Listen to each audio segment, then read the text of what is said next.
Tadi sama-sama sudah kita simak respons dari Kompolnas yang diwakili oleh Inspektur Jenderal Polisi Purnawirawan Benny Mamoto yang mengatakan bahwa ya memang terbukti dari pra-peradilan ini ada yang salah dari proses penyidikan dan akan melakukan evaluasi. Nah, padahal kan sebelumnya juga kita tahu bersama bahwa Kompolnas ini mengiyakan bahwa prosedur sudah memenuhi syarat begitu ya. Tapi sekarang ada pernyataan berbeda dari Kompolnas ketika sudah menyaksikan putusan. Apa yang Anda tangkap, Pak Prof. Jamin dulu? Ya, jelas ya, artinya saya sudah katakan tadi terlepas dari kepercayaan saya terhadap Kompolnas dan personil di dalam. Jadi tadi Pak Susno udah bilang Citizen itu mengatakan kayak juru bicaranya polisi gitu kan. Kompolnas gitu kan. Jadi makanya kelemahan institusi saya bilang. Kenapa? Ini institusi yang harusnya bebas nilai. Bebas nilai artinya independensinya harus benar. Kalau dari awal ya Kompolnas sudah menyatakan kamu salah ini ya gelar perkara ya kita laporan. Kamu nggak boleh ditetapkan jadi tersangka atau udahlah kamu nggak usah lagi naikin gitu. Ini nggak akan terjadi kasus seperti ini begitu loh. Kita nggak akan lihat pra-peradilan ibarat kata dalam petik ya saya mohon maaf ya. Seakan-akan nggak profesional gitu loh dengan putusan ini dalam proses penyidikan ini salah semua begitu kan. Harusnya dari awal dengan pengawasan atau rekomendasi ini harusnya Kompolnas mengatakan jangan udah ya jadi artinya stop atau atasan penyidik udah kamu stop dulu. Nah jadi ini semuanya perannya sama. Kita nggak bisa menyalahkan persis 100% ini salah penyidik. Enggak, saya nggak akan nyalakan penyidik. Pengawasnya karena penyidik setiap dilakukannya itu harus lapor atasannya. Dan atasan itu ada yang ngawasin gitu. Apalagi peran Kompolnas seperti ini sangat penting begitu untuk mengungkap. Pertama sekali saya ingat di media itu mereka belum ngajuin pra-peradilan. Seingat saya pada saat itu. Belum. Dia bilang ini salah tangkap. Bahkan teriak-teriak itu tersangka waktu conference. Itu harus sudah kelihatan tutup mulut. Artinya ini oke kita stop dulu. Ini kan sudah banyak. Ya kita ambil bukti yang benar. Tapi ya apa boleh buat ya karena memang keadaan seperti ini. Jadi dipertontonkan di media. Semua melihat. Jadi kembali lagi, kita cinta kepada kepolisian. Saya sangat cinta. Saya cinta kepada Kompolnas. Cuma dalam proses due process of law harus benar supaya penyidik ini pintar. Jangan semua barang-barang alat bukti yang dilakukan dalam penyidikan harus sah. Saya sangat concern sekarang mengenai bukti yang tahun 2016. Contohnya CCTV ya. Itu handphone yang disita, motor yang disita pada saat kejadian itu di mana semua. Nggak apa-apa kita ungkapkan. Kalau ada penyidikan yang salah, dihukum penyidiknya, perbaiki. Nah ini menjadi pintar kan akhirnya nanti lebih objektif dalam menilai.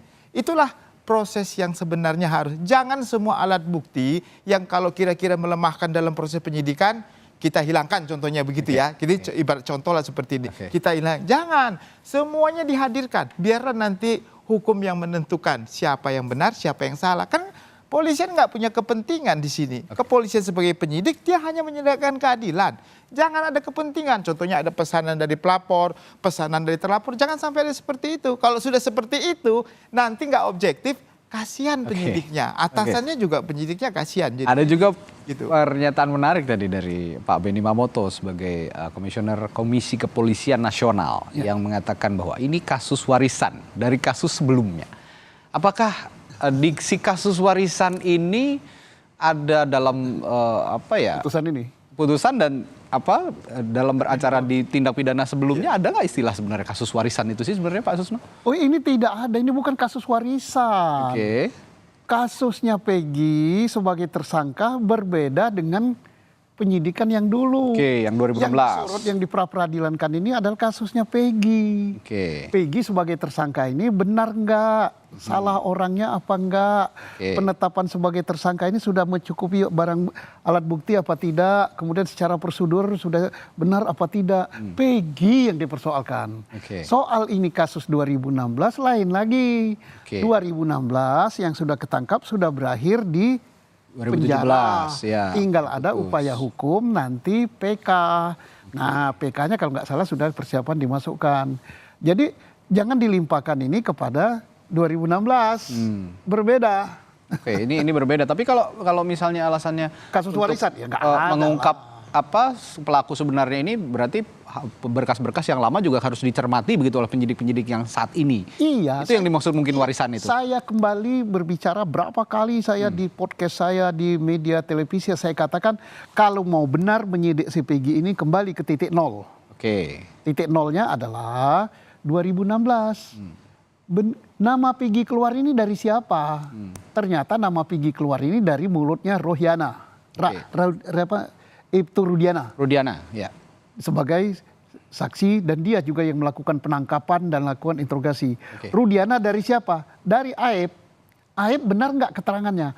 Aib melihat peristiwa ini dari jarak 100 meter, tengah malam, jam 10 malam, di situ gelap, dia tahu warna sepeda motor, kemudian tidak kenal dengan Peggy, tahu itu wajah Peggy. Nah dari situ aja kalau penyidiknya benar, itu pasti bohong. Oke. Nah ini diyakini oleh si siapa namanya Rudiana benar. Sehingga nama Peggy ini keluar. Saya baca berkasnya, tidak sembarang ngomong ya, berkasnya tebal segini.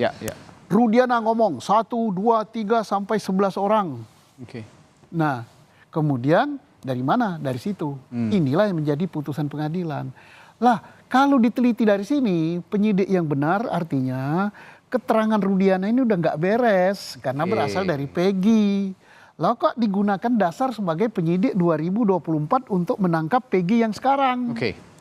Nah, kalau begitu bagaimana nasibnya semua orang yang saat ini sudah berada di dalam penjara, Pak Susno? Karena kalau memang Pak Susno mengatakan ini sudah tidak benar dari awal karena kesaksian juga salah. Nah, ini menetapkan tersangka ada 11 yang sudah di penjara saat saya ini. katakan dari awal ini adalah justice obstruction. Oke, obstruction of justice. Ya, obstruction of justice. Oke. Ini peradilan sesat. Kenapa peradilan sesat? Mulai dari tingkat penyidikan salah. Kemudian tingkat dia penuntutan oleh jaksa salah juga. Pengadilan tingkat pertama sampai dengan kasasi nggak beres. Tapi mereka berlindung di bawah. Mereka sudah mengajukan yang namanya apa itu? Ke presiden tuh gerasi ditolak. Lah ini pikiran yang picik sekali ini untuk cari kebenaran. Tidak begitu dong, telusuri dulu ini. Oke. Nah ini berarti kesalahan ini saya tidak mau nimpakan dan tidak mau ditimpakan pada polisi saja. Oke. Saya ini polisi yang sangat cinta polisi.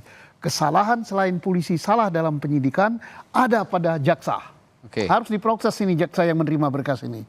Kemudian hakim pada tingkat pertama, tingkat banding, tingkat kasasi, monggo komisi yudisial cari siapa hakimnya ini. Oke. Nah, ini jangankan kita bicara 3 DPO yang kemarin ditetapkan di putusan pengadilan, berarti yang sebelumnya saudara 3 DPO ini juga jangan-jangan susah, nggak ada juga tapi gitu jangan-jangan. Pembunuhan terjadi. Nah, itulah. Maka harus dicari apakah akan mencari hanya 3 orang ini atau justru mencari siapa sih dan berapa sih pembunuh sebenarnya. Sebenarnya bagaimana begitu ya? Apakah 3, apa 4, apa 2 atau 1?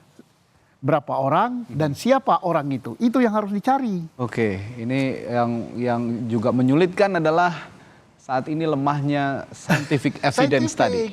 Itu yang tidak dilakukan. Scientific evidence yang sangat-sangat lemah kalau saya lihat. Dari tingkat awal tidak dilakukan. Mana sidik jarinya? Oke. Mana CCTV-nya? Kenapa CCTV tidak dibuka sudah sekian lama disita? Ya. Kenapa HP-nya disita tidak dibuka? Oke. Kenapa darah yang di baju tidak diambil, darah yang di tubuh tidak diambil? Kenapa DNA tidak diambil? Ada yang mengatakan DNA ratusan juta. Siapa? Gak pernah baca DNA itu cuma 5 juta. Ya. Tapi kalau anggaran polisi nggak cukup, ya anggaran polisi udah cukup besar sekarang. Oke, Prof. Jamin, dalam hukum acara pidana dan juga dalam hukum pidana lah ya, kita bicara hukum pidana. Saya juga ingin punya pertanyaan yang sama akhirnya dengan apa yang saya tanyakan ke Pak Susno. Yang saya tergelitik dengan kasus warisan yang dikatakan Pak Beni tadi. Apa respons Anda soal apakah memang ada istilah kasus warisan itu? Ya. Jadi ada beberapa tindak pidana yang pelakunya belum semua tertangkap. Nah, jadi belum semua tertangkap mungkin karena melarikan diri atau hilang atau tidak tahu di mana dia berada. Lalu diputus terlebih dahulu karena ini kan pasalnya pasal 55 ya, penyertaan gitu. Jadi yang dahulu kan diputus, setelah diputus ternyata yang lainnya belum dicari begitu. Seharusnya nggak perlu 8 tahun begitu ya. Artinya itu dia. tahun 2016 sampai 2024 terlalu lama begitu sampai putusan putusan PK atau putusan kasasi ya, putusan kasasi yang terakhir. Itu sebenarnya nggak terlalu lama kalau memang 2-3 tahun itu sudah cukup lama begitu ya, 1 tahun 2 tahun harusnya cepat begitu. Nah setelah itu baru 2024 itu saya kira tidak sangat berpengaruh film itu gitu untuk bisa sehingga harus DPO harus dikejar begitu kan. Nah lalu sekarang 8 tahun kemudian muncul seperti ini.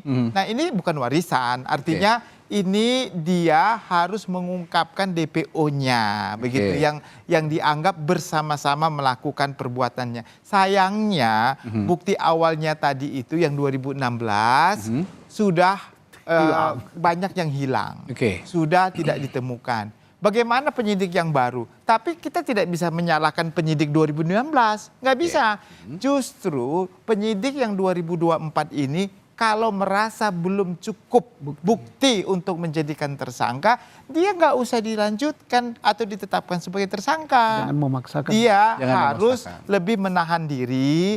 Walaupun ada desakan contohnya, oh DP-nya harus tangkap, oke nggak apa-apa. Tapi karena kita belum bisa mengucapkan bukti, kita nggak bisa. Jangan langsung tiba-tiba yang kita lihat sekarang ini Peggy Setiawan dihadirkan di conference lalu dia melawan di depan saya nggak jadi ini kan spontan resistensinya pada saat itu jadi rentan kan dan itu dibuktikan sekarang di persidangan berarti benar yang di conference itu orang yang benar-benar tulus benar-benar bukan pelaku kan kita jadi salah tangkap kan jadi malu seperti ini ya polisian tapi sekali lagi inilah pelajaran ya bagi ini justru tadi Pak Susul bilang ini pil yang pahit tapi pil bagus untuk mengobatin begitu ya kepolisian dan lagi saya kira saya harus pandangan kepolisian ini harus lebih independen ya apalagi di tingkat pengawasan ya saya kira lebih baiklah di tingkat pengawasan sekarang Kompolnas itu udahlah jangan lagi ada unsur pemerintah.